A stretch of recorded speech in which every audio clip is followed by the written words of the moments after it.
De volta com você feliz, e a partir de agora a gente vai receber o Amadeus Ottoni, advogado especialista em direito imobiliário e empresarial, para tirar várias dúvidas aí sobre direitos condominial. Então, se você mora no condomínio, tem algum problema aí, entre em contato com a gente através do nosso WhatsApp 981056955, porque a gente vai começar a entrevista a partir de agora. Bem-vindo, tudo bem? Muito obrigado, muito bem. É um prazer tê-lo aqui, né? Vamos tratar então de um assunto que é um pouquinho polêmico, né? A galera tem algumas dúvidas, sempre fica aquela coisa no ar, será que pode, será que não pode? Porque você está vivendo em condomínio com outras pessoas, né? Seja lá de casa, de prédio, enfim. Vamos lá então, começando. Qual o principal caso tratado por advogados no que se refere ao direito condominial? Bom, definitivamente o principal caso é a inadimplência dos condôminos frente à taxa condominial. Então, em virtude da situação econômica que nós passamos, está muito a abundância enorme da inadimplência da taxa condominial por meio dos proprietários. Também, em virtude do Código Civil, ter diminuído a multa prevista em caso de inadimplência. Então, anteriormente, era comum de ser cobrado uma taxa de 10% a 20% em caso de atraso do condomínio. Porém, o Código Civil mudou isso e determinou que a multa seria de 2% de mora e 1% ao mês posteriormente, que é os juros praticados. Então, foi por conta da crise que houve essa mudança? Não, foi uma mudança porque os condomínios eles são regulamentados por uma lei específica muito antiga, é a Lei 4597 de 64. Então, o Código Civil veio em 2002 e regulamentou também os condomínios e a relação condominial entre os condomínios e os condôminos. O Código Civil, quando veio em 2002, ele regulamentou a cobrança de juros que não tinha prevista na lei anterior. E por não haver previsão na lei anterior, era utilizado comumente a taxa, os juros comumente utilizados no mercado, né, que é de 10% em caso de atraso. Quando veio o Código Civil regulamentando que era 2%, não pode mais existir uma taxa maior do que isso. Então, o condômino, quando ele se depara com vários débitos, várias dívidas que ele precisa pagar, como cartão de crédito, como outras dívidas comuns, e vê a diferença dos juros, ele, poxa, eu prefiro dar prioridade às que têm mais juros, e acaba deixando a taxa condominial por último, por ter ali 2%. Isso é um dos motivos, além da crise, claro, dos condôminos estarem extremamente inadimplentes, e quase todo condomínio hoje ter, sim, uma porcentagem de inadimplência. Esse, com certeza, é a principal dificuldade dos condomínios hoje. Mas e aí, quando acontece isso, o que é que as pessoas, que providências podem ser tomadas quando uma pessoa não paga o condomínio, que ela atrasa, vai pagar esses juros, mas caso ela não pague de jeito nenhum? É extremamente complicado, porque se o condomínio não pagar, outras pessoas terão que pagar. Quem vai sofrer é os demais condôminos que estão em dia, que são inadimplentes, que são comprometidos. E o condomínio, ele precisa efetuar a cobrança imediatamente, assim que possível. A partir do momento que ocorreu o atraso, ele já deve efetuar a cobrança extrajudicial e depois, caso não seja suficiente, a cobrança judicial. Felizmente, o Código de Processo Civil, que entrou em vigor recentemente, ano passado, em 2016, ele trouxe uma inovação para facilitar a vida dos condomínios. Então, o que acontece? Antes, a taxa condominial atrasada era cobrada por meio de um processo judicial completo. Era um processo que tinha audiência, depois tinha audiência de conciliação, audiência de instrução, aí tinha prazo para apresentar defesa, e recursos, enfim, era um processo completo. Quando o processo terminava, dava início à fase de execução, para ser cobrada a dívida. Hoje, o Código de Processo Civil novo, ele estabeleceu que a dívida condominial ela deve ser cobrada por via de execução.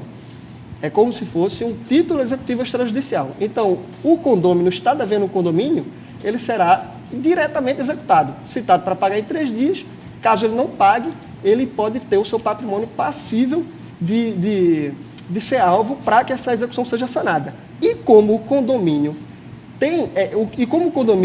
sabe que, logicamente, ele é o proprietário daquela unidade, ele pode, inclusive, caso o condomínio não pague, indicar aquele bem à penhora.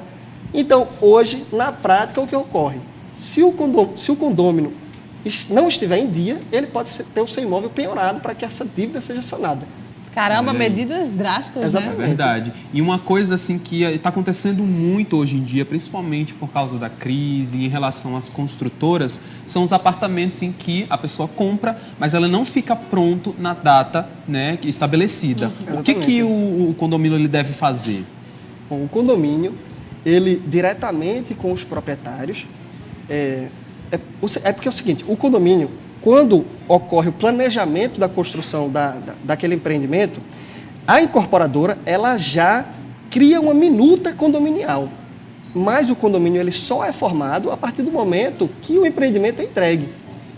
Caso ele não seja entregue em dia, os proprietários diretamente podem acionar judicialmente a construtora para que ou cumpram a obrigação de fazer previsto em contrato de entregar aquele empreendimento, ou o proprietário pode pedir a rescisão contratual por conta de um descumprimento contratual. Ele pode pedir, inclusive, 100% do que pagou de volta, mais perdas e danos. Então, é isso que vai ocorrer. Na verdade, quem vai correr atrás são os proprietários de forma autônoma ou coletiva, mas não o condomínio, porque o condomínio é formado após a entrega daquele empreendimento. Olha, tem uma perguntinha aqui da Monique. Se você tem alguma dúvida, manda agora para o nosso WhatsApp, né? Para o nosso WhatsApp no 98105-6955. Tá passando aí na sua tela. Tire sua dúvida ao vivo aqui com o advogado Amadeus Ottoni. A dúvida da Monique é o seguinte: quando o morador não respeita a lei do silêncio e o síndico não faz nada, o que é que eu devo fazer? A gente falou que o maior problema é a inadimplência, né? O segundo maior problema é barulho. Então, os condôminos entre si, os moradores, qualquer barulho pode incomodar. Porque existem barulhos que, apesar de não serem tão exorbitantes, eles incomodam por conta da habitualidade. Então, é aquela condômina que chega com salto alto, de repente um bebê que chora frequentemente, é um cachorro que late. Para regulamentar isso, o melhor é o bom senso. Porque existem normas que regulamentam, o barulho tem que ser até tantos decibéis, mas na prática fica praticamente impraticável o morador estar ali, né? Ainda não passou de tantos decibéis. O importante é o bom senso. É o bom senso. E antes do condômino, dos moradores, eles tomarem uma medida enérgica, de buscarem, incentivarem uma briga, buscar uma conversa, de repente levar isso para um assunto a ser tratado em pauta numa assembleia, de forma amigável, em que os condôminos possam conversar entre si e cheguem ali num consenso. O importante nisso aí é o bom senso. Liga para o vizinho, né? De cima ou de baixo, fala, amigo, tira esse salto, amiga. Né? Liga. Porque eu já, inclusive no apartamento de um conhecido, acontecia muito isso. Ninguém entendia o que era, mas chegava a determinada hora do dia e parecia uns móveis se arrastando, parecia que estava fazendo mudança todos os dias. E aí é difícil conviver. Às vezes a pessoa está dormindo, né? Incomoda realmente. Você tem que pensar que você não está morando sozinho. Se você estiver numa casa, na rua, não tem problema. Agora aí, a partir do momento que você mora num apartamento que tem vizinho em cima, embaixo, você tem que ter um bom senso, né? Mas eu acho que tem que ter o bom senso também. A pessoa que está sofrendo com isso, está sendo prejudicada, tem que ligar numa boa. Também acho que brigar não adianta, né? Só Tem piora a que resolver numa situação, boa. né? Só Porque começa piora. aquela rivalidade entre Verdade. É vizinhos melhor ser na amizade, porque aí é mais fácil de resolver. Você fala ao seu lado, né? Olha, tá me incomodando, vamos tentar, né, fazer com que não haja esse barulho todo, enfim. E aí a pessoa também vai entender e tenho certeza que vai resolver da melhor maneira possível. Amadeus, e na hora de reservar o uso de uma área comum, né? Como churrasqueira, o salão de festas, o condomínio ele tem preferência sobre o inquilino? De maneira alguma. O inquilino, quando ele aluga um imóvel, ele adquire todos os direitos do proprietário e do condômino. Então, ele não pode sofrer qualquer diferenciação entre os demais proprietários, definitivamente, daquele empreendimento. Também pelo princípio da isonomia previsto na Constituição Federal, que todos são iguais perante a lei, sem distinção de cor, gênero. Nesse caso, se o condomínio quiser determinar alguma forma de estabelecer uma prioridade, de repente por ter muitas requisições das áreas comuns, ele pode determinar, por exemplo, a ordem de reserva, uma ordem cronológica, ou de repente um sorteio, mas não esse tipo de discriminação. Não, infelizmente você reservou, mas fulano é proprietário, você é inquilino, eu vou dar preferência a ele. Não, isso não pode. Isso não pode, porque o inquilino, como eu já falei, ele adquire todos os direitos de uso do condomínio proprietário. Né? Agora, tem uma dúvida que muita gente fica se perguntando. O proprietário pode continuar usando as dependências do condomínio mesmo quando o imóvel já está alugado? Aí, novamente, entra o bom senso. Imagina se um condomínio que tem uma capacidade X para utilizar as suas áreas comuns, como piscina, churrasqueira, todas as áreas comuns que já foram abordadas. Imagina se vários proprietários alugam os seus apartamentos para inquilinos, e de repente todos possam utilizar. Provavelmente vai acabar que aquela área não vai ter capacidade para suportar tantas pessoas. Então, a partir do momento que o proprietário ele alugar para o inquilino, ele deve simplesmente ter um bom senso de que aquela área vai ser utilizada pelo inquilino. Porém, caso não seja regulamentado em regimento interno e o proprietário precisa utilizar uma área que seja mediante reserva, como uma sala de reunião, um salão de festa, que também não é utilizado o tempo todo, isso não impede ele entrar em contato com o síndico, dele ter um bom relacionamento e de pedir: eu estou precisando do salão de festa para fazer um evento, será que eu poderia utilizar? Eu sei que meu apartamento está alugado e de repente não está alugado. Tudo ali na questão do bom senso e do bom relacionamento também pode ser resolvido dessa forma. Legal, a gente está tirando várias dúvidas aqui com o advogado Amadeus, ele está tirando várias dúvidas, tá, sobre direitos, né, do seu condomínio. Se você está passando por alguma situação chata, não sabe como resolver, entre em contato com a gente através do nosso WhatsApp, 981056955. Ainda falando sobre essa questão do proprietário utilizar ou não, né, as dependências do local, o proprietário que aluga só a unidade, ele pode continuar usando, por exemplo, a garagem? Porque muita gente continua com esse problema, né? Mas pode. Mas pode. Pode. Se o inquilino ele não tiver um carro, alguma coisa, e a garagem estiver disponível, não impede, porque isso não vai estar prejudicando o condomínio de forma alguma. Né? Vamos lá. Tem outra perguntinha aqui, na verdade ela escreveu várias coisas. Vamos por partes. Boa tarde, eu queria saber, no condomínio, se um morador pode mandar na portaria que ela paga a internet e as pessoas que ela não gosta não têm contato com a portaria, pagando o condomínio e sem o direito de usar o serviço. A direção do condomínio não me diz nada sobre o meu problema. O que eu faço? Uns benefícios para uns e outros não. Fico sem comunicação. Quem vem aqui no meu apartamento. Resumo, esse morador instalou a internet dele e na portaria, fez o grupo e só fica lá quem ele quer. Eu pago o condomínio e sou moradora. Não estou no grupo, pois acho errado, pois a síndica não faz nada para todos usarem e tirar esse morador. Bom, eu não consegui entender muito bem a pergunta, mas pelo que eu entendi, está havendo uma discriminação entre moradores que estão em um grupo e moradores que não estão em um grupo, né? Isso não pode ocorrer. Para utilizar a internet, né? Para utilizar a internet, eu acho que ela quis dizer isso. Ó. Queria saber no condomínio se o morador pode mandar na portaria que ela paga a internet. Eu não entendi muito bem a sua pergunta. Tem como mandar de novo? Nossa telespectadora que mandou isso. Mas, enfim, ela resumiu aqui no final dizendo isso. Esse morador instalou a internet dele na portaria. Entendi. Acho que deve ser a utilização do Wi-Fi, né, na área de serviço. Deve ser isso, né? Alguns têm o direito à internet e outros não, né? Entendi. E ela contribui isso, então, de forma igualitária. E ela paga, né? O condomínio quer utilizar. Ah, entendi. Olha aí, a senhora, então, agora eu entendi. Enfim, não pode haver discriminação. Se os condôminos pagam a taxa igual, se todos os condôminos eles têm à disposição a área comum do condomínio e serviços como esse que são oferecidos, não pode haver discriminação. E ela fala que a síndica não faz nada, a síndica tem que tomar alguma providência, né? Porque é o papel dela, dele. E falando no papel do síndico, depois a gente pode pontuar quais são os papéis, né, do síndico? Com certeza. Se ela solicitar e a síndica realmente não fazer nada, ela pode sim fazer. Porque o condômino, ele pode, por intermédio de os demais condôminos, solicitar uma assembleia extraordinária para discutir assuntos como esses. Então, se ela quiser tomar alguma providência, a minha orientação é, ela busque o percentual de 25% dos condôminos por meio de um abaixo-assinado. Recolhe a assinatura e solicita.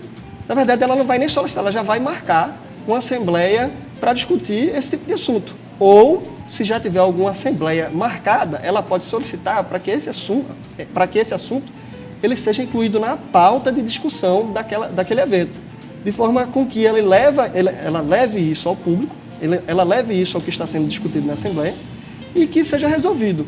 É muito importante que os condôminos eles participem das assembleias, sejam ordinárias ou extraordinárias, porque esse tipo de situação ele pode ser previsto e resolvido caso os condôminos compareçam às assembleias. O que acontece hoje é que os condôminos não vão às assembleias. As assembleias são marcadas, o edital de convocação ele sai com antecedência, é divulgado em áreas comuns, em elevador, em mural, E os condôminos eles simplesmente não comparecem ou não designam alguém para o representá-lo por meio de uma procuração. E fica complicado. Geralmente é 5, 10% dos condôminos que vão na Assembleia.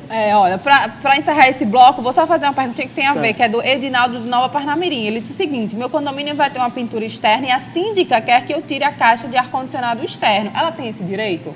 Tem que levar para a Assembleia. Tudo tem que ser discutido em Assembleia. Se for um assunto que tem a ver com o cotidiano do condomínio, ele deve ser discutido de forma ordinária.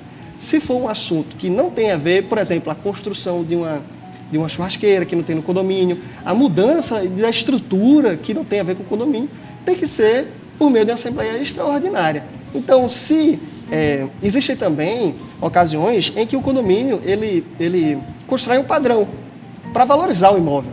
Por exemplo, as fachadas terão tal formato, elas não poderão ter roupas estendidas, né? O ar-condicionado será somente split, não terá janela, e eles colocam isso no regimento interno. E o condomínio ele precisa obedecer o regimento interno. Imagina se um condomínio, todo ele tem isso regulamentado no regimento interno e todos os condôminos utilizam um ar-condicionado split, por exemplo, e vem um condômino e faz questão de colocar uma janela e diferencia todo o condomínio. Ele está fugindo do padrão. Então pode sim o síndico, que ele não é nada mais do que um representante do condomínio, ele não é nada mais do que isso. O síndico ele representa todos os condôminos ali presentes que ocupam aquela unidade. Então, ele pode sim exigir para que aquele condômino ele se adeque ao regimento interno e ao que está sendo padronizado, né? Tudo isso tem o objetivo de valorizar o imóvel. Porque se for tudo de qualquer jeito, quem vai se prejudicar é o próprio condômino, que vai ter o seu imóvel desvalorizado, né? Com Tá aí. certeza. Olha, estamos tirando várias dúvidas aqui. Vamos para um pequeno intervalo comercial. Ainda dá tempo de você mandar a sua pergunta através do nosso WhatsApp que está passando aqui na tela. Na volta, a gente vai te responder aqui ao vivo. De volta com Você Feliz, a gente vai continuar o nosso bate-papo com o advogado Amadeus Ottoni, falando tudo sobre direito condominial. Se você tem alguma perguntinha, manda agora no nosso WhatsApp, que a gente está ao vivo, no 981056955. Vamos dar continuidade, vamos lá. Boa tarde, muita gente que foi sorteada no programa Minha Casa Minha Vida está vendendo seus apartamentos. Isso é legal? Porque não há uma fiscalização e as pessoas que realmente precisam estão até hoje esperando uma oportunidade e não tem. O que acontece? Isso é uma situação extremamente grave. Os contratos do Minha Casa Minha Vida, eles têm como polos a Caixa Econômica, representando muitas vezes o governo e um benefício que é oferecido a uma pessoa hipossuficiente financeiramente falando, e o comprador. Esse comprador, ele passa por uma avaliação de condição social para receber determinado benefício. Então, muitas vezes, ele recebe um benefício muito bom por conta da condição social que ele ocupa. E ele não pode fazer a compra, utilizar a sua condição social para adquirir aquele bem e vendê-lo. Vender a outra pessoa que não tem a mesma condição social. Por conta disso, a Caixa Econômica ela prevê em seus contratos do Minha Casa Minha Vida uma cláusula de que qualquer contrato de compra e venda, qualquer discussão contratual, qualquer repasse, qualquer coisa, a Caixa Econômica ela precisa intervir. E que numa situação como essa, ela não vai autorizar. Então, se ele fizer isso, se o comprador ele vender o imóvel e de forma maquiada para transmitir aquele imóvel a outra pessoa, isso aí pode ser configurado, inclusive, como crime. Porque ele está agindo de má fé, comprando o imóvel, apresentando sua condição social e tentando oferecer lucro em cima disso. E isso é complicado. E em que casos, né, o proprietário ou o inquilino ele deve acionar um advogado?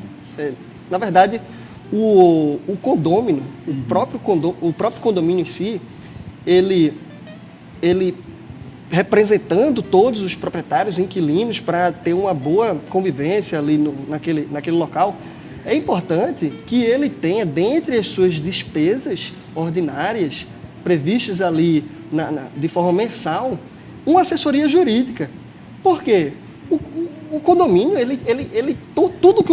tudo que existe, tudo que acontece dentro do condomínio, envolve muitas vezes um entendimento jurídico, uma aplicação legal.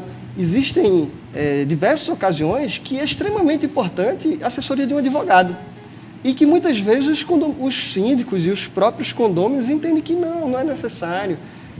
ou muitas vezes já têm diversas despesas e não estão dispostos a abrir mão, a investir 1%, 2%, 5% do montante que os condomínios recolhem mensalmente por meio das taxas condominiais em uma assessoria jurídica. Muitas vezes os condomínios eles possuem uma administradora e essa administradora oferece, dentre todos os seus demais serviços, uma assessoria jurídica. Mas essa assessoria jurídica que a administradora oferece, ela está dentro da administradora. Então, além disso, é importante que o síndico, o condomínio, ele tem um advogado do condomínio, aquele que senta ao lado do síndico nas assembleias, aquele que interrompe as assembleias para explicar o que está sendo discutido de forma jurídica, que esclarece informações para proprietários, condôminos, para todo mundo em caso de necessidade e de dúvida. É muito importante. Ok, tem outras dúvidas aqui. A Graciane perguntou, a questão dos fumantes que fumam no hall. O que se pode fazer, além de ter bom senso por parte do fumante? E aproveitando, a Socorro do Planalto perguntou, eu moro no condomínio, a moradora passa horas com som alto e cantando. Ela já foi notificada e nada mudou. O que fazer? São dois problemas, né? Um do cigarro, né? E a outra do som. E os dois problemas têm a ver um pouco com a questão da boa vizinhança. É importante que os vizinhos eles se respeitem entre si de forma a não incomodar a saúde, o sossego e a segurança alheia. Então, a parte da fumante, a gente nota que está prejudicando a saúde e o sossego, e a parte do som alto, o sossego. Então, o fumante, se ele não respeitar os locais próprios para que ele fume, ele pode ser notificado e multado. Existem medidas coercitivas que o condomínio ele aplica nos seus condôminos que, de repente, evidenciam um determinado caráter social ou situações como essas que pode coagi-lo a entrar dentro das normas do regimento interno. A primeira é uma advertência. O síndico providencia para que ele seja advertido a não repetir, a não fazer aquilo de novo. Uhum. Depois, uma multa. Essa multa ela pode ser de forma progressiva, ele pode ser multado com valor singelo e depois maior, e ele pode ser multado de forma progressiva até que ele se sinta realmente coagido. Não, agora, porque mexeu no bolso, né? Ele já... A mesma coisa vale para a condômina aí que possui um som alto. Uhum. Então, se ela está incomodando o sossego alheio, um som muito alto, ela procura a síndica, informa, notifica, solicita que essa condômina seja advertida. Se ela for advertida e não tomar as providências, multa. Se não der certo, aumenta a multa. Entendeu? Ok, para finalizar rapidinho, que o nosso tempo já acabou, tem só uma pergunta sobre gostaria de saber se o inquilino ele pode participar e opinar nas reuniões do condomínio. Ele pode por meio de procuração, porque muita gente confunde, mas a relação condominial, a relação legal condominial é condomínio, condômino. O condomínio ele não tem qualquer obrigação com o inquilino. O inquilino ele tem uma obrigação com o proprietário, de forma que ele é o locatário e o proprietário é o locador daquela unidade. Então, essa relação ela não pode ser confundida. O condomínio tem relação com o condômino e o condômino é o proprietário. Logicamente, se existir uma boa relação entre o locador e o locatário, ele pode emitir uma procuração para que o locatário, nesse caso, quem está atualmente no imóvel, represente o condômino proprietário naquela assembleia, inclusive vote em seu nome. Então, basta que exista uma boa relação e seja emitida, assim como qualquer pessoa pode representar o condômino que não puder participar da audiência. Da audiência não, da Assembleia. Ok. Amadeus Ottoni, advogado especialista em direito imobiliário e empresarial. Muito obrigado pela sua participação. Você tem e-mail também? Sim, o nosso e-mail é amadeusottoni@dr.com. Amadeus Ottoni normal, sem 2 T's? Não, é com 2 T's. Amadeus Ottoni com 2 T's, @dr.com. Ok, obrigada. Até a próxima. Eu que agradeço. Ficaram algumas perguntas, né? Mas o nosso tempo está corrido, que ainda tem mais uma atração vindo por aí. Mas na próxima a gente tira essas outras dúvidas que estão chegando ainda. Obrigada. Eu que agradeço. Obrigado. Agora a gente vai pro break rapidinho, daqui a pouco a gente volta.